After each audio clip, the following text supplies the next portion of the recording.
ఆంధ్రప్రదేశ్ ముఖ్యమంత్రి నారా చంద్రబాబు నాయుడుతో AP deputy CM Pawan Kalyan భేటీ అయ్యారు.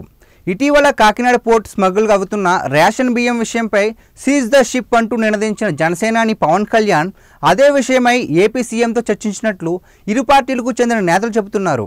మరోపక్క అటు ప్రభుత్వానికి సంబంధించిన పాలనాపరమైన అంశాలతో పాటు ఇరు పార్టీలకు సంబంధించిన అంతర్గత రాజకీయ అంశాలు కూడా పవన్ కళ్యాణ్ చంద్రబాబు భేటీలో చర్చకు వచ్చినట్టు తెలుస్తోంది.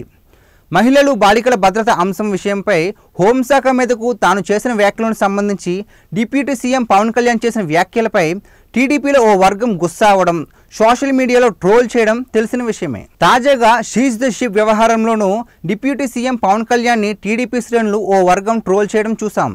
ఇదంతా పనిగట్టుకుని చేస్తున్న దుష్ప్రచారంగా జనసేన శ్రేణులు భావిస్తున్నారు. టీడీపీ, బీజేపీ, జనసేన పొత్తులో ఉన్న దరిమిల పొత్తుకు విఘాతం కలిగించేలా వైసీపీ వ్యవహరించడంలో వింతేమీ లేదు. ఎందుకంటే కూటమి చేతిలో వైసీపీ రాజకీయంగా చావు దెబ్బ తీసింది కనుక.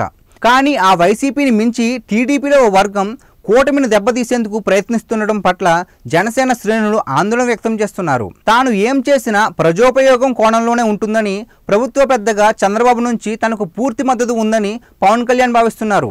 మిగతా మంత్రులు, టీడీపీ, బీజేపీకి చెందిన మంత్రులు సహకరిస్తున్న ఓ వర్గం టీడీపీ అనుకూల మీడియా సహా సోషల్ మీడియా బ్యాచ్ తనను ట్రోల్ చేయడం ద్వారా కూటమిని దెబ్బతీయాలని చూస్తున్నాన్ని పవన్ కళ్యాణ్ సైతం సీరియస్గా తీసుకున్నట్లు తెలుస్తోంది. టీడీపీ కావచ్చు, జనసేన కావచ్చు, బీజేపీ కావచ్చు, ఈ మూడు పార్టీలకు సంబంధించి కింది స్థాయి కార్యకర్తలైన కూటమికి వ్యతిరేకంగా వ్యవహరిస్తే క్షమించకూడదని పవన్ కళ్యాణ్ భావిస్తున్నారు. ఇదే విషయాన్ని చంద్రబాబుతో భేటీ సందర్భంగా పవన్ కళ్యాణ్ కుండబద్దలు కొట్టారు. దీనిపై మీ అభిప్రాయం ఏంటో కామెంట్ చేయండి. ఈ వీడియో నచ్చితే లైక్ చేసి మా బ్లాక్ న్యూస్ ఛానల్ సబ్స్క్రైబ్ చేసుకోండి.